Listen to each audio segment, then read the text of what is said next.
사람들은 현재 살면서도 과거를 회상하며 살고 또 미래를 희망하면서 살아가기도 합니다.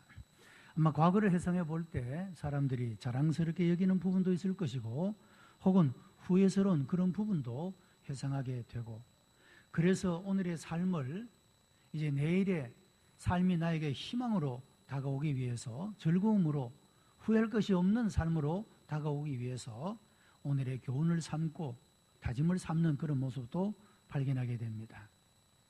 앞으로 우리의 삶에 어떤 일들이 전개될 것인가에 대해서는 우리가 아무도 알지를 못합니다. 그러나 모든 사람들은 그 내일이라는 미래가 우리들에게 기쁨과 즐거움과 희망으로 가득 차주기를 그렇게 바라면서 살아가는 것이 사람들의 삶의 모습이라고 말할 수가 있겠습니다. 우리 인생의 저 너머에 무엇이 있을까?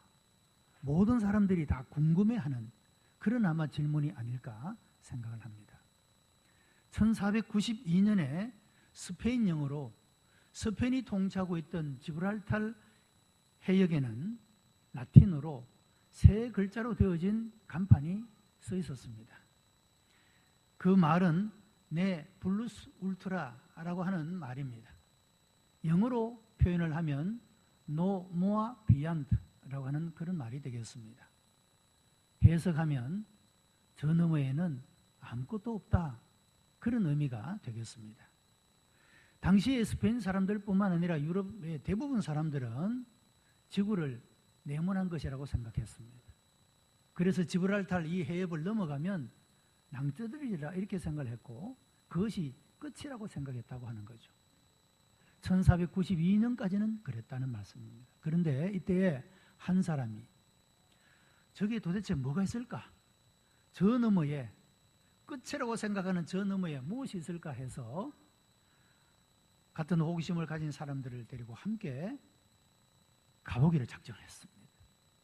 그래서 계속해서 가고 가다가 하나의 큰 대륙을 발견하게 됩니다. 이것이 신대륙, 아메리카 대륙을 발견하게 된 것입니다. 그리고 그것을 발견하고 다시 제자리로 돌아오게 되어졌을 때 얼마나 우리가 지금까지 현재 자기의 사고의 한계 속에서 고정관념 속에 사로잡혀서 살아왔던가 하는 것을 온 세계 사람들이 깨닫게 되어졌다고 하는 겁니다. 그리고 그 간판에 내용이 바뀌게 되어졌습니다.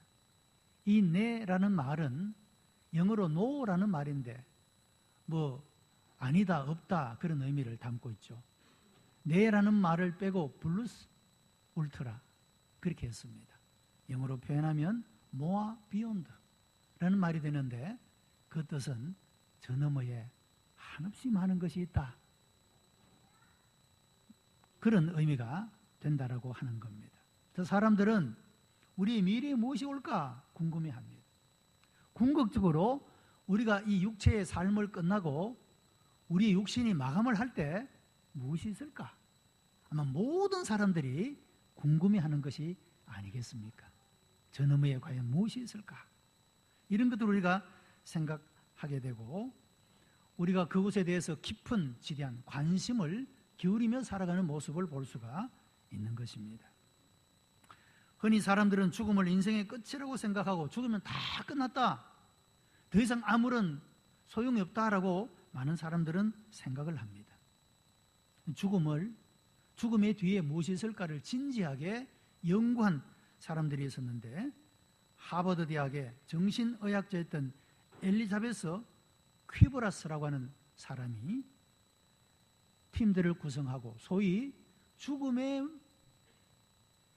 경험을 하고 다시 돌아온 그런 사람들의 의식의 세계를 연구하게 되었다고 하는 겁니다. Near Death Experience, 그러니까 죽음 가까이를 경험했던 그 사람들의 의식 세계를 조사하게 되었다는 거죠. 아마 여러분 우리 주변에도 그런 많은 사람도 있지 않습니까? 죽었다가 다시 깨어나서 의사가 죽음의 판정을 했는데 다시 깨어나서 산 사람들, 이런 사람들을 다 조사해서 보았다니까 공통점이 하나 있다는 겁니다. 그게 뭐냐면 아주 캄캄한 터널을 지나갔다는 겁니다. 그런데 터널을 지나간 이후에는 두 종류로 갈려지는데, 한 종류는 그 컴컴한 터널을 지나간 그 이후에도 악몽과 끔찍한 이런 고통을 경험하는 그런 한 무리가 있었고, 또 한 종류의 사람은 그 터널을 지나고 나니까 얼마나 환하고 밝은 세계가 그를 인도해 가서 그곳에서 가는 동안에 얼마나 마음이 평안하고 즐겁고 기쁘고 행복한지 다시는 돌아오고 싶지 않는 그런 것을 경험했다라고 이야기를 합니다. 여러분, 우리가 흔히 사랑하는 가족이 먼저 떠나게 되면 어떤 분은 돌아와 하는 분이 있습니다. 막 발을 붙잡고 돌아오라고, 나 혼자 어떻게 살려고 돌아오라고 하는 분이 있습니다. 그런데 여러분, 밝은 빛에 인도를 받고 가는 사람은 돌아오고 싶지 않다는 걸 알아야 합니다. 그곳에 너무도 즐겁고 행복한, 우리가 기대하고 상상할 수 없는 것들이, 아름답고 좋은 것들이 그곳에 있기 때문에 다시 돌아가고 싶지 않다라는 그런 고백을 하는 모습을 볼 수가 있다라고 하는 겁니다. 성경의 이야기는 아닙니다만은 우리가 성경에서 말하고 있는 지옥과 천국의 이야기와 유사한 것이 아니겠습니까? 어두운 터널을 지나서 죽음의 관문을 지나서 그가 갈 때 하나는 참혹한 고통과 슬픔과 아픔을 경험하는 지옥으로 들어가는 종류의 한 사람과, 빛의 인도를 받아서 행복하고 영원한 영광이 있는 하나님 나라로 들어가는, 아마 그런 두 종류의 모습을 경험하고 있다, 그렇게 말할 수가 있는 것이 아니겠습니까? 파스칼은 지나간 세계의 유명한 수학자요, 과학자요, 철학자였습니다. 그가 쓴 팡세라고 하는 책에 이런 내용이 있습니다.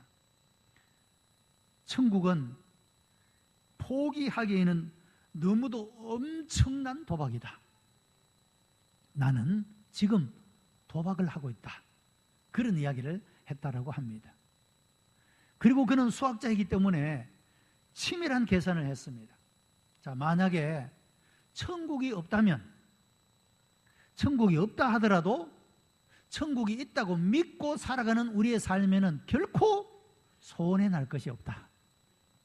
수학적으로 가만 계산을 해보니까 천국이 없는데도 천국이 있다고 믿고 살아가는 우리의 삶이 절대로 손해 날 것이 없다라고 이야기를 합니다. 그러나 만약에 천국이 있다면 우리가 천국에 갈 수 있는 그런 준비를 얼마든지 할 수 있는 인생임에도 불구하고 천국이 있는 것을 믿지 못하고 알지 못하고 준비하지 못해서 들어가지 못한다고 한다면 이것이야말로 엄청난 그런 비극이 아닐 수가 없다. 그래서 나는 어마어마한 도박을 하고 있다. 그렇게 이야기를 했다고 합니다. 여러분, 천국이 정말로 존재한다면 준비만 하면 갈 수 있는 것을 들어가지 못했다, 이것만큼 영원히 후회할 일이 어디 있겠느냐 하는 것입니다. 자, 여러분, 이제 천국이 있느냐 없느냐 하는 질문을 넘어서 더 중요한 것은 이 천국이 있다면 이 천국에 우리가 어떻게 들어갈 수가 있느냐 하는 것이 더 중요하고 실제적인 현실의 질문이라고 할 수가 있겠습니다.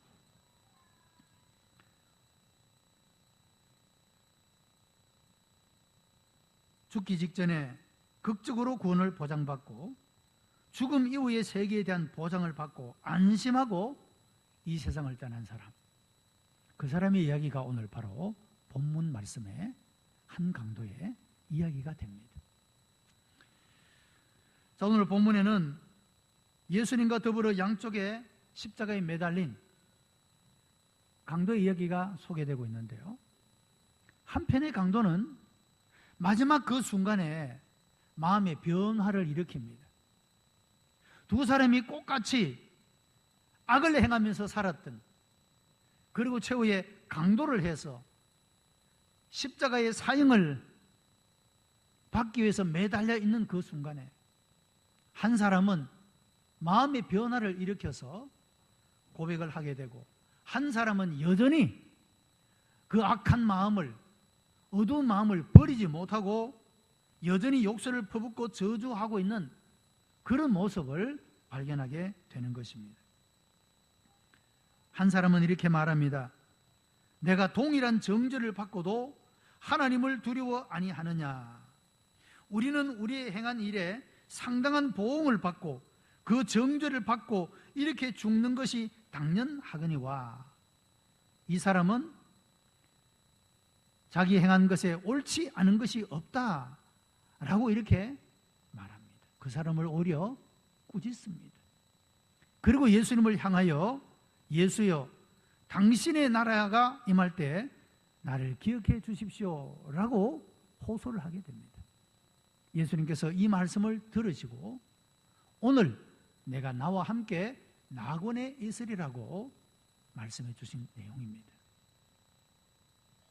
어떤 부자가 죽어가면서 가족들에게 의사와 변호사를 불러달라고 부탁을 합니다. 가족들이 이상해서 아니 의사와 변호사를 왜 불러달라고 하느냐 그렇게 했더니 나도 예수님처럼 죽고 싶어서 라고 그렇게 대답을 하더랍니다. 그래서 의사와 변호사가 예수님처럼 죽고 싶은 것하고 무슨 관계가 있느냐고 하니까 이 사람들이 제일 많이 강도질하고 산 사람이라서 그 사람들 불러놓고 죽으면 내가 두 강도 사이에 죽는 예수님처럼 죽는 것 같아 이렇게 얘기를 하더랍니다. 이런 유머가 있으면서도 상당히 뼈가 있는 그런 말이 아니겠습니까? 이 세상에 그렇게 살아가는 종류의 사람들이 많다라는 그런 시사적인 의미를 담고 있는 그런 말이 되겠습니다. 여러분, 성경에 나타난 소위 들킨 그리고 발각되어진 이 사람들만 강도가 아니고 어떤 의미에서 이 세상을 살아가는 모든 사람들은 다 강도들입니다. 로마 3장 23절에 그렇게 말하죠. 모든 사람이 죄를 범하였으며 하나님의 영광에 이르지 못하였다. 그런 말씀이 있지 않습니까? 성경은 우리 모두가 사람들이 서로 도토리 키재기 하듯이 내가 크다 작다 이렇게 비교해서 말하지만 성경은 다 똑같다는 거죠. 모든 사람이 다 죄인이라고 말하고 있다는 것입니다. 자, 그러나 오늘 이 말씀을 통하여 우리에게 주시는 복음의 좋은 소식은 이와 같이 평생토록 나쁜 짓만 하고 좋은 일을 하나도 하지 못하며 살았던 이 사람에게도 하나님의 구원이 이루어지더라고 하는 것입니다. 여러분, 이것이 복음입니다. 모든 사람이 다 죄를 범하여 하나님의 영광에 이르지 못하는 존재가 예수 그리스도를 통하여 오늘 내가 나와 함께 낙원에 있으리라 이런 구원함을 얻게 됐다는 것, 이것보다 더 큰 기쁨의 소식, 좋은 소식은 없다라고 말할 수가 있을 것입니다. 그런데 이 사람이 그냥 천국에 들어간 것이 아니라 그가 회개하고 믿었기 때문에 이와 같이 부끄러운 모든 삶을 다 씻어버리고 이제는 구원받는 천국의 사람으로 되어질 수가 있었다고 하는 것입니다. 이 사람은 첫째로 자기가 죄인인 것을 인정했습니다. 우리는 우리의 행한 일에 상당한 보응을 받는 것이 마땅하다. 우리가 지금까지 저질러 온 이 행악들을 생각해 보면 우리가 이런 보응을 받는 것은 마땅하다. 자기 자신이 죄인됨을 고백하고 있는 그런 모습을 보게 되는 것입니다. 이 사람에게는 죄의식이 있었습니다. 죄책감을 가지고 죄를 인정하고 이것을 고백했다. 이것은 대단히 중요한 모습이라고 하는 것입니다. 파스칼은 사람은 다 죄인인데 이 땅에 두 종류의 죄인이 있다. 한 종류는 자기가 죄인이면서 죄인인 것을 아는 죄인이 있고, 한 종류는 자기가 죄인이면서 죄인인 줄 모르는 죄인이 있다라고 말하고 있습니다. 죄인이면서 죄인인 줄 아는 사람에게는 희망이 있지만 죄인이면서 죄인인 줄 알지 못하는 사람에게는 희망이 없다라고 이렇게 말하고 있습니다. 여러분, 우리는 절망적 존재입니까? 희망적인 존재입니까? 우리가 진실로 이 한편의 강도의 고백처럼 우리가 이런 보응을 받는 것이 마땅하다, 자기 자신의 죄악과 잘못됨과 악함을 인정할 줄 알 때 이 죄가 용서받고 깨끗하게 씻음을 받을 수 있다라고 하는 사실입니다. 바로 죄인임을 아는 사람, 그 죄를 인정하고 고백할 수 있는 사람이 그 죄에서 벗어날 수 있는 희망을 가질 수 있는 그런 사람이 될 수가 있다라고 하는 것입니다. 예수님께서는 나는 의인을 부르러 온 것이 아니라 죄인을 부르러 왔다라고 말씀했습니다. 예수님께서 누구를 구원하시겠습니까? 주여, 나는 죄인으로소이다. 죄인됨을 고백하는 그 사람이 바로 용서를 받고 구원함을 받을 수가 있다는 그런 의미인 것입니다. 또한 예수님은 건강한 자에게는 의사가 쓸 데가 없고 병든 자에게라 의사가 소용이 있다라고 말했습니다. 여러분, 건강한 사람이 병원을 찾거나 의사를 필요로 하지 않습니다. 병든 사람은 그 자기의 병을 고칠 의사가 필요한 것입니다. 그런데 병든 사람이 자기의 병을 인정하지 않으면 치료를 할 수가 없게 되는 겁니다. 병이 들었음에도 불구하고 나는 건강해, 나는 아무런 병이 없어 라고 부인을 해버린다면 병을 치료할 수 있는 길이 없게 되는 것 아닙니까? 그것처럼 우리가 죄인이면서 죄인됨을 인정하고 고백할 수 있을 때 이 죄가 용서받고 죄로부터 구원받는 길이 열려질 수가 있다, 그런 말씀인 것입니다. 바로 이것이 구원받을 수 있는 사람, 하나님 나라의 사람이 되어질 수 있는 길이 되어진다라고 하는 것입니다. 여러분, 하나님을 만난 모든 사람들은 다 자기가 죄인임을 고백했습니다. 이사야 6장에 보면 이사야 선지자가 성전에서 하나님의 임재를 경험하고 고백하기를, 화로다, 나여 망하게 되었도다. 내가 입술이 부정한 백성 가운데 거하면서 하나님을 배웠기 때문이라고 죄인됨을 고백하고 있는 모습을 봅니다. 누가복음 5장에 보면 베드로가 예수님을 만나서 그가 고백하는 말이, 주여 나를 떠나소서, 나는 죄인이로소이다. 이런 죄인의 죄인됨의 고백을 통하여 주님의 제자로 부름을 받고 주님의 영광스러운 사역에 함께하는 자가 되었던 그런 모습을 보게 된다고 하는 겁니다. 사랑하는 성도 여러분, 우리 자신이 한없이 부끄럽고 부족하고 연약한, 하나님의 뜻대로 살아야 함에도 불구하고 그렇게 살지 못한 우리의 죄를, 우리의 죄인됨을 주님 앞에 고백함으로 하나님의 나라의 천국의 백성으로 나아가는 그런 여러분들이 다 되시기를 바랍니다.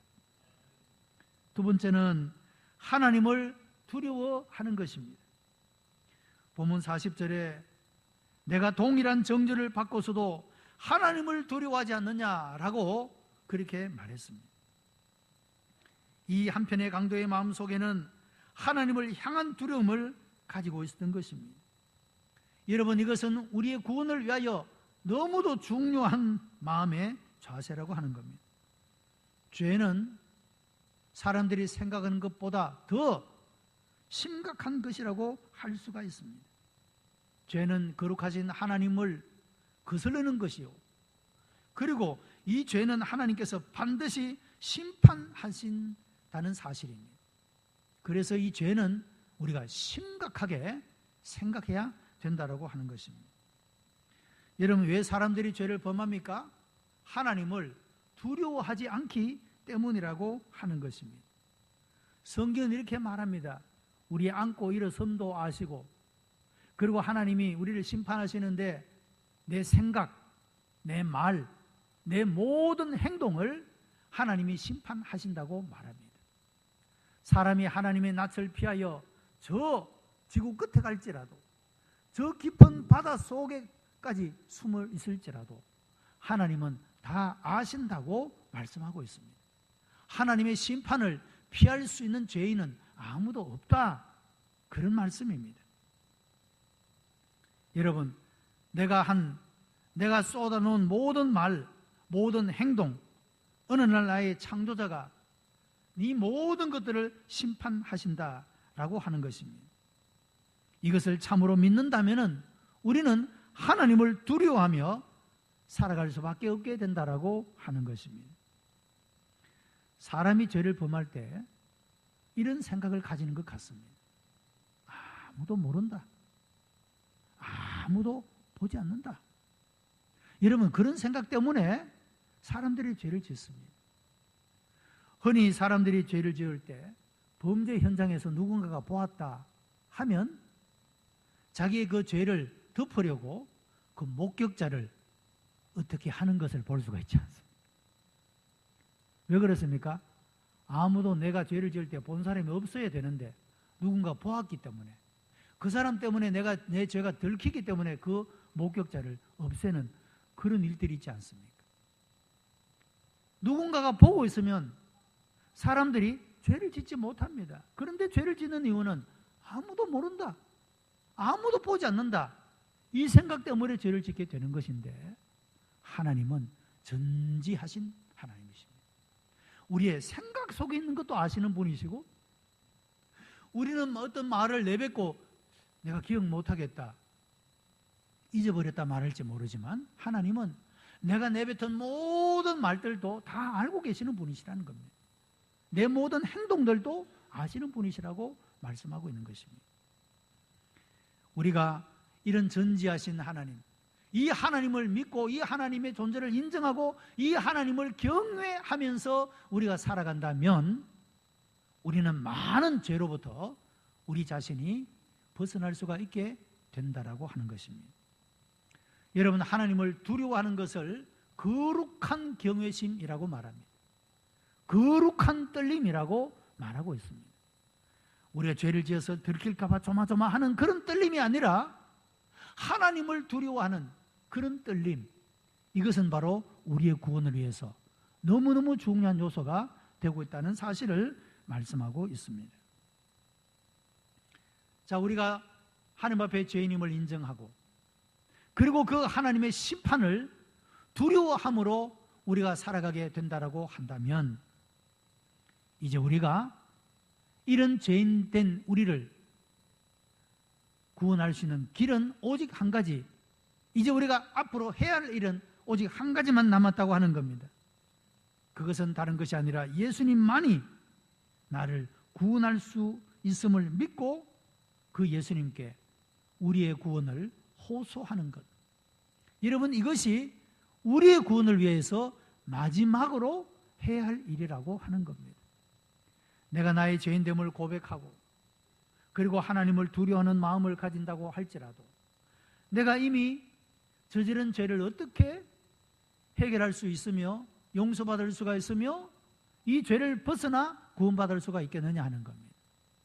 그것은 죄를 인정하며 고백하며 구원을 호소하는 자에게 그 어느 누구의 호소도 거절하지 않으셨던 그 주님을 향하여 우리의 구원을 기도하며 하나님 앞에 호소하는 것, 이것이 바로 우리가 구원 얻을 수 있는 길이 되고 있음을 오늘 이 본문의 사건이 우리들에게 교훈해 주고 있다라고 하는 것입니다. 여러분, 우리는 영적인 죄로부터의 구원, 영원한 하나님 나라에 들어가는 온전한 이런 구원을 위해서도 우리가 기도해야 될 뿐만 아니라, 여러분, 오늘의 우리 자신의 연약함과 부족함과 우리를 감싸고 있는 이 어두움과 부정적인 생각과 이 모든 것들로부터 구원해 주실 분은 오직 예수 그리스도뿐인 줄 믿고 이 주님께 신앙을 고백하고 우리 인생을 의지하고 나의 주 되심을 인정하며 우리가 신앙의 고백을 하며 살아가게 될 때 우리는 온전한 천국의 사람으로 하나님 나라의 백성으로 그렇게 서고 살아갈 수가 있다라고 하는 것입니다. 오늘 예배드리는 우리 모든 성도들이 우리 자신의 죄를 인정하고 죄인됨을 고백하고, 그래서 언제나 어느 순간에도 교만하지 않고 늘 겸손하게, 그리고 언제나 하나님을 두려워하는 마음 가운데 사람이 보든지 보지 않든지 하나님 중심에 서서 온전히 하나님 앞에 살아가는 경건한 두려움을 가지고 살아가고, 그리고 나를 구원해 주실 분은 오직 주님밖에 없음을 고백하고 그 주님 앞에 기도로 나아가고 예배로 나아가고 감사함으로 나아감으로 말미암아 온전한 천국의 사람으로 세워지고 하나님이 주시는 복을 받아 누리는 그런 우리 성도들이 다 되시기를 주님의 이름으로 축복합니다. 기도하십시오. 은혜가 풍성한 하나님, 우리 인간의 부족함과 죄악됨과 잘못됨과 연약함에도 불구하고 우리 자신의 죄를 인정하고 하나님의 심판을 두려워하며 구원을 호소하는 자들에게 오늘 내가 나와 함께 낙원에 있으리라 하신 주님 감사합니다. 우리들에게도 이 시간에 임재하시어 역사하여 주셔서 이와 같은 구원의 은혜를 베풀어 주옵시기를 간절히 원하옵나이다. 우리 모든 성도들이 이 땅에 살지만 우리의 시민권은 하늘에 있고 우리가 천국의 사람임을 확신하고 이 땅 가운데서 하나님의 자녀답게 응답하는 삶을 살아가도록 역사해 주옵소서. 우리의 생각과 우리 입술의 말들과 우리의 모든 걸음을 통하여 하나님이 기뻐하시는 아름다운 열매를 맺어가는 복된 사람들이 되게 하시고, 하나님께서 우리를 위하여 예배해 놓으신 인생의 저편에 그 영광과 아름다움과 찬란함을 희망하며 날마다의 삶을 감사하며 기뻐하며 즐거워하며 승리하며 살아가는 복된 하나님의 백성 되게 하여 주옵소서. 구주 예수 그리스도의 이름으로 기도드리옵나이다. 아멘.